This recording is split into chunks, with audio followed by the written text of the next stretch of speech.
দিয়েছেন ওই অনুযায়ী চলতে হবে আমাকে আপনাকে।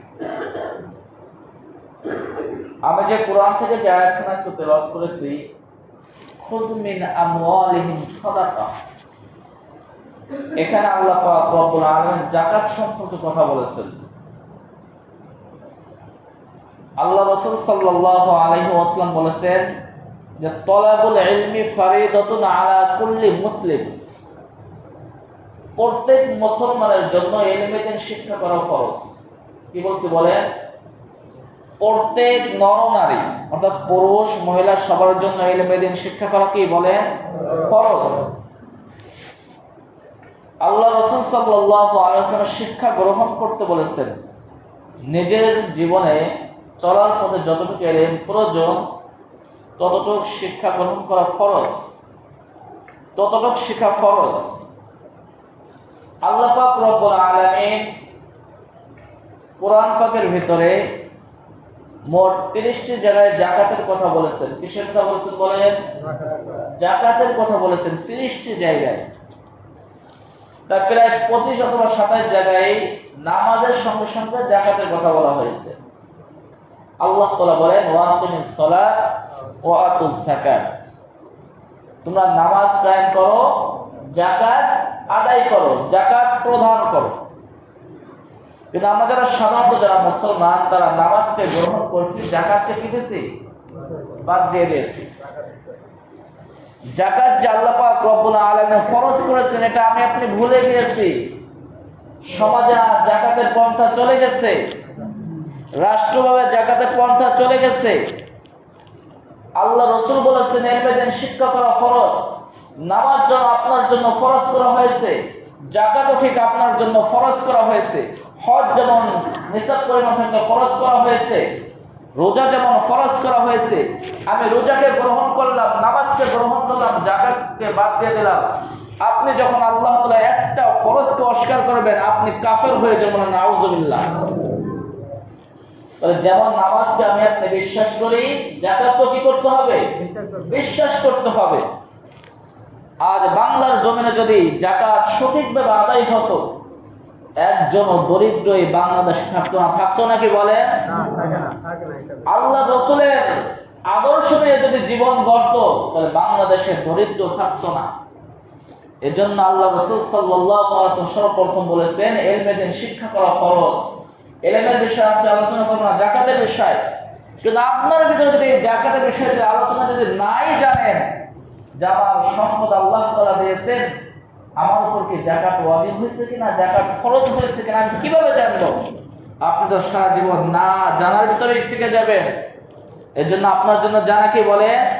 ফরজ। ইলম জানা ফরজ। তাহলে আসল যাকাত দিলে কি ফায়দা? আল্লাহ পাক রব্বুল আলামিন সর্বপ্রথম কোরআনে বলেন খুয মিন আমওয়ালিহিম সাদাকা, তোমরা যাকাত প্রদান করো, যাকাত গ্রহণ করো। যাকাত যদি আদায় করা হয়, প্রদান করা হয়, 5টা পুরস্কার দেওয়া হবে। কয়টা পুরস্কার বলেন? 5টা। সাদাকা মিন আমওয়ালিহিম ওয়া তুযাক্কিহিম বিহা ওয়া সাল্লি আলাইহিম। আল্লাহ পাক রব্বুল আলামিন সর্বপ্রথম বলেন যে ব্যক্তি যাকাত আদায় করে তার যে সমস্ত সম্পদ আছে ওই সম্পদকে পবিত্র করে না। সুবহানাল্লাহ। আল্লাহ পাক রব্বুল আলামিন আরো বলেন যে ব্যক্তি যাকাত প্রদান করে আল্লাহ পাক রব্বুল আলামিন তার সম্পদ বৃদ্ধি করেন না। সুবহানাল্লাহ। আমরা তো সবাই চাই না সম্পদ বৃদ্ধি করতে, সকলে চায় সম্পদ বৃদ্ধি করতে। আল্লাহ রাসূল সাল্লাল্লাহু আলাইহি ওয়া বলেন যে ব্যক্তি নাকি সদকা করলো, যাকাত প্রদান করলো, আল্লাহ পাক রব্বুল আলামিন তাকে সমস্ত বিপদ আপদ থেকে হেফাজত করেন। সুবহানাল্লাহ।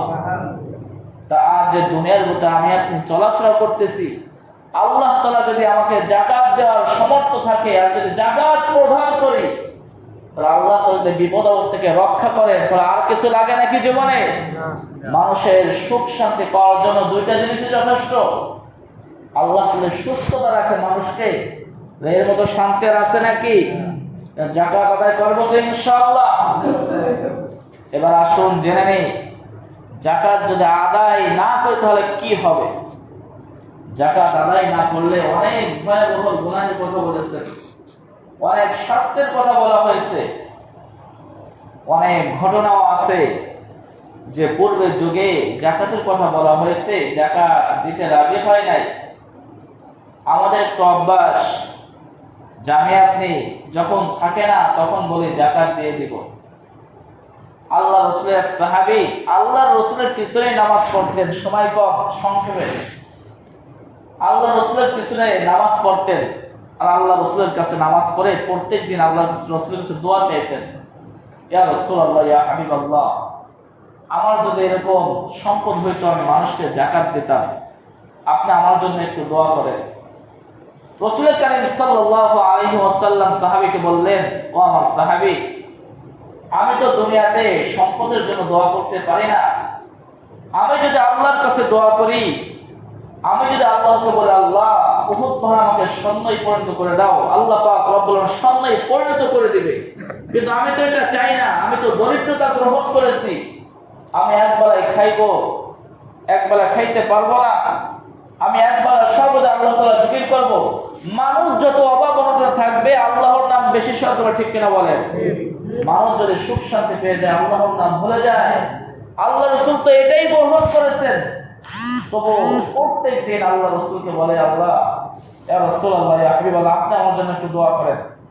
আমি দরিদ্র থেকে দেখি মানুষ যাকাত ঠিক মতো দেয় না, আমার মন চায় আমার যদি সম্পদ থাকতো তাহলে আমি এই সমস্ত দান করে দিতাম। তা আল্লাহ রাসূল সাল্লাল্লাহু আলাইহি ওয়াসাল্লাম ওই সাহাবীর জন্য দোয়া করছেন। কি করছেন বলেন? দোয়া করছেন যে আমার অমুক সাহাবীর সম্পদ বৃদ্ধি করে দাও। তো ওই সাহাবী আপনার উট, ভেড়া এইগুলোর ব্যবসা করত। তা কিছুদিনের ভিতরে 2-1 মাসের ব্যবধানে ওই সাহাবী অনেক সম্পদ হয়ে গেছে। কি হয়ে গেছে বলে? সম্পদ হয়ে গেছে। এবার আল্লাহ রাসূল সাল্লাল্লাহু আলাইহি ওয়াসাল্লাম জামাত শেষ করে তাকে দেখে যে আগে আমার পিছনে যে নামাজ পড়তো দাঁড়িয়ে, তাকে তো দেখা যায় না, আমার সালাবা কোথায়? কি বলতেছে বলে? সালাবা কোথায়? কোথায় গেল? সাহাবারা বলতেছে যে হুজুর, আপনি সালাবার জন্য দোয়া করছেন, আল্লাহ পাক রব্বুল আলামিন এত সম্পদ দিয়েছেন, তিনি অমুক শহরে বেড়ায় বেড়ান, নামাজে ঠিক মতো আসতে পারেন না। কি করতে পারেন না? ঠিক মতো আসতে পারেন না।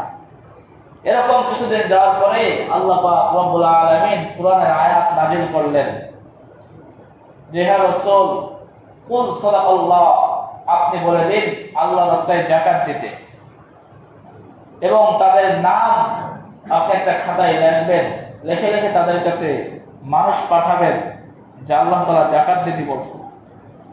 আল্লাহ রাসূল সাল্লাল্লাহু আলাইহি ওয়াসাল্লাম নাম লিখলেন, ওসমানের নাম লেখেন, ওকে নাম লেখেন, যাদের নাম লেখার দরকার সকলের নাম লিখলেন। ওই খাতার ভিতরে সালাবার নাম চলে এসেছে। এবার সালাবার কাছে চলে গেছে, আল্লাহ রাসূল সাহাবীদেরকে পাঠিয়ে দিয়েছেন, সালাবার কাছে চলে গেছে যে আল্লাহ পাক রব্বুল আলামিন কোরআনের আয়াত নাযিল করছে, যাদের কাছে সম্পদ আছে তাদেরকে যাকাত দিতে হবে। সালাবা যখনই শুনছে যে আল্লাহর রাস্তায় যাকাত দিতে হবে, তখনই গরম মেজাজ হয়ে গেছে। আমি এত কষ্ট করে সম্পদ অর্জন করছি, আমি কেন যাকাত দেব? শুধু এতটুকু কথা বলছে। কি বলছে বলে? যে আমি এত কষ্ট করে ব্যবসা বাণিজ্য করছি, এখন সম্পদ আল্লাহকে কিসের জন্য দেব? আমার মন মতন আমি দেব। নাউজুবিল্লাহ বলে? আল্লাহ সম্পদ দিয়েছে আল্লাহর শরীয়ত মানার জন্য, আপনার মন মতন শরীয়ত মানলে হবে না। আল্লাহ পাক রব্বুল আলামিন কোরআন নাযিল করেছেন, কোরআনে বলে দিয়েছেন যে কার কতটুকু সম্পদ থাকলে কার উপর কতটুকু যাকাত ওয়াজিব। আপনার আছে 5 কোটি, আপনি ওখান থেকে 1 কোটি যাকাত দিলে আদায় হবে নাকি? আদায় হবে না। সাহাবা বলছে যে আমার মন মতন আমি দেব, আল্লাহর কথার মতো দেব না, আল্লাহ রাসূলের কথা অনুযায়ী দেব না। আল্লাহ পাক রব্বুল আলামিন সঙ্গে সঙ্গে আবার আয়াত নাযিল করছেন যে সবার সম্পদ গ্রহণ করবা, কিন্তু সালাবার সম্পদ কি করবা না? গ্রহণ করবা না। যে কথা বলতেছিলাম, সালাবা আল্লাহ রাসূলের কাছে পুরো সম্পত্তি নিয়ে এসেছে যে আমার সম্পদ গ্রহণ করেন, আমার ভুল হয়েছে। আল্লাহ রাসূল বলেন, তুমি তো সেই সাহাবী যে আমার কাছে দোয়া চাইতা সম্পদের জন্য, তুমি বলতা যে তোমার সম্পদ হলে তুমি আল্লাহর রাস্তায় দান করবা। এখন আল্লাহ তাআলা তোমাকে সম্পদ দিয়েছে, এখন তুমি আল্লাহর বিধান তুমি ভুলে গেছো, তোমার বিধান তুমি চালু করতে চাও, তোমাকে মাফ করবে না আল্লাহ পাক রব্বুল আলামিন, তোমাকে মুনাফিকের খাতায় নাম করবে। সুবহানাল্লাহ। কিসের জন্য বলেন তো? কোরআনের কথা না শোনার জন্য। আজ আমার আপনার এলেন জানা থাকতে হবে যে আমাকে সম্পদ দিয়েছে, এই সম্পদ যদি জাকাত না দিই আমার আপনার তো দুনিয়াতেও শাস্তি রয়েছে, পরকালেও শাস্তি রয়েছে। আল্লাহ রাসূল সাল্লাল্লাহু আলাইহি ওয়াসাল্লাম বলেন, যে ব্যক্তির উপর যাকাত ফরজ হয়েছে সে ব্যক্তি যাকাত আদায় করলো না, কাল কিয়ামতের ময়দানে তার সম্পত্তি তাকে সাপ হয়ে ধ্বংস হবে। নাউযুবিল্লাহ। আল্লাহ রাসূল আরো বলেন, যে ব্যক্তির সম্পদ থাকলো কিন্তু সম্পদের যাকাত আদায় করলো না, ওই সম্পদগুলো আগুনের বেরি পড়ায় তার পায়ে পড়ানো। নাউযুবিল্লাহ। আল্লাহ রাসূল আরো বলেন, যাদের সম্পদ রইল সে সম্পদ যাকাত আদায় করলো না, আল্লাহ রাসূল বলেন সেই সম্পদ তার মাথার উপরে চাপিয়ে দেওয়া হবে এবং তাকে শাস্তি দেওয়া হবে। বলেন নাউযুবিল্লাহ। সম্পদ দেব তো ইনশাআল্লাহ। আল্লাহ তোমাদের সকলকে সম্পদের যাকাত আদায় করার তৌফিক দান করুন। আমিন। এবার আসুন জেনে নিই যে কতটুকু সম্পদ থাকলে আমার আপনার প্রতি যাকাত ফরজ। আজকের কথা বলি, আজকে যদি কেউ যাকাত আদায় করে তাহলে কারোর কাছে যদি 1 বছর অতিবাহিত হয়ে গেলে, অর্থাৎ সংসার যাবতীয় খরচ হওয়ার পর 1 বছরের টাকা হয়েছে 1,72,000, কয় হাজার বলে 1,72,000, কারোর কাছে যদি আজকে দিনে থাকে তাহলে ওই টাকার প্রতি যাকাত ফরজ। আপনাকে 40 ভাগের 1 ভাগ কি করতে হবে? যাকাত আদায় করতে হবে।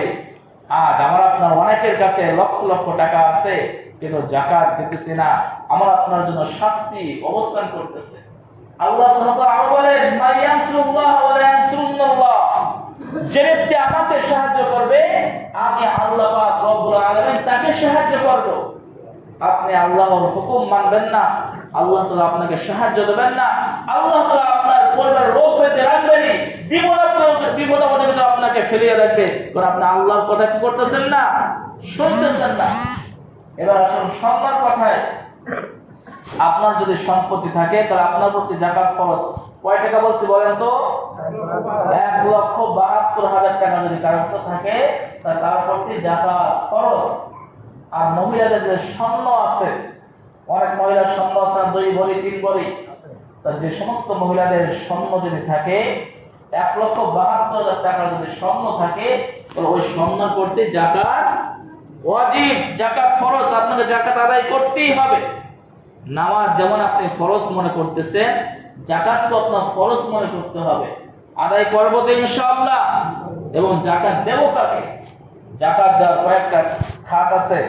আপনি দরিদ্র, লিল ফুকরা ওয়াল মাসাকিন, আল্লাহ তাআলা বলেন যে যাকাত পাবে হলো গরীব, দরিদ্র, মিসকিন। কিন্তু আজ দেখা যায় যাকাত সঠিক জায়গায় আদায় করতেছি না। আমার ভাই আত্মীয় তাদেরকে দিতেছি কিন্তু তারা যাকাত তাদের গ্রহণযোগ্য না। আমার ভাই অনেক টাকা পয়সা আছে তাদেরকে দিতেছি না। যা দেখতে হবে দরিদ্র কারা, সমাজের ভিতরে দরিদ্র কারা, মিসকিন কারা, এতিম কারা, তাদেরকে যাকাত দিতে হবে। যাকাত দেব তো ইনশাআল্লাহ। আল্লাহ তোমাদের সকলকে সঠিকভাবে যাকাত আদায় দেওয়ার তৌফিক দান করুন। দ্বিতীয় বিষয় হলো ইতিকাফ। ইতিকাফ হলো অবস্থান করা। কি করা বলে? আল্লাহকে সন্তুষ্ট রাখার জন্য অবস্থান করা মসজিদের শেষ দশকে। আল্লাহ রাসূল সাল্লাল্লাহু আলাইহি ওয়াসাল্লাম ইতিকাফের বিষয়ে অনেক ফজিলত করেছেন। আল্লাহ রাসূল সাল্লাল্লাহু আলাইহি ওয়াসাল্লাম বলেন, যে ব্যক্তি আল্লাহকে সন্তুষ্ট করার জন্য মসজিদে ইতিকাফ করলো, আল্লাহ রাসূল সাল্লাল্লাহু আলাইহি ওয়াসাল্লাম বলেন তার জীবনে একটা কবুল হজের সওয়াব আমলের জন্য সুবহানাল্লাহ, একটা কবুল হজের উমরা তার আমলের জন্য সুবহানাল্লাহ। এজন্য ইতিকাফ করব তো ইনশাআল্লাহ। আল্লাহ রাসূল আরো কি বলেন, যে ব্যক্তি নাকি ইতিকাফ করলো জাহান্নাম তার ভিতরে 3 খন্ড দূরত্ব সৃষ্টি করে দেবে। সুবহানাল্লাহ। এক খন্ড কাকে বলে? যে এই জমিন থেকে আসমান পর্যন্ত যত ফারাক, এই থেকে বলা হয় 1 খন্ড। তাহলে আমার আপনার থেকে জাহান্নাম কত খন্ড দূরত্ব করে দেবে? 3 খন্ড। এ থেকে করব তো ইনশাআল্লাহ। আর অনেক ফজিলত আছে ইতিকাফের, যে সেই দশকের ভিতরে যে একটা লাইলাতুল কদর আছে আমরা সকলে জানি, 1000 মাসে তো উত্তম। যে ব্যক্তি ইতিকাফ করলো তার ওই সুদার কোনো কি আছে নাকি? সে এতে ওই সবে কথা অবশ্যই পাবে। ইতিকাফ রাখবো তো ইনশাআল্লাহ, অবস্থান করবো তো ইনশাআল্লাহ। তাহলে আসুন কে ইতিকাফ থাকতে চান? সময় হয়ে গেছে, মঙ্গলবারের দিন যে আসরে পরে মসজিদে অবস্থান করতে হবে। কি বার দিন বলেন? মঙ্গলবারের দিন।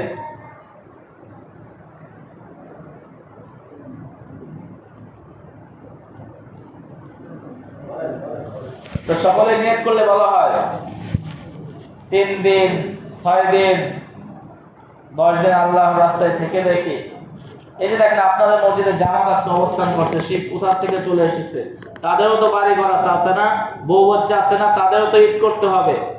তারাও তো এই দুনিয়ার সমস্ত কাজকর্ম রেখে আল্লাহকে সন্তুষ্ট করার কিছু শিক্ষা করার জন্য আপনাদের মসজিদে অবস্থান করছে। সময়কে কুরবানি দিতে হবে। দুনিয়ার কাজকর্ম সারা জীবনই থাকবে, মালাকুল মউত যেদিন চলে আসবে সেদিন কিন্তু আর কোনো রক্ষা পাবেন না। সেদিন দুনিয়ার সমস্ত কাজকর্ম বন্ধ হয়ে যাবে, সেদিন আপনি একটা ফারেক হয়ে যাবেন।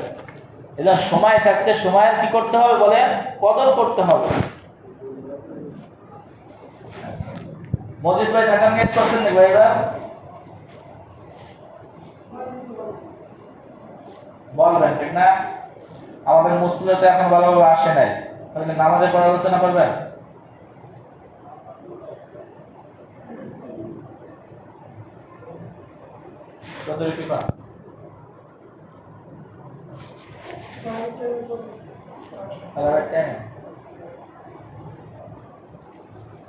যারা সুন্নাত চাইবেন কবলার জন্য সুন্নাত করে দিন।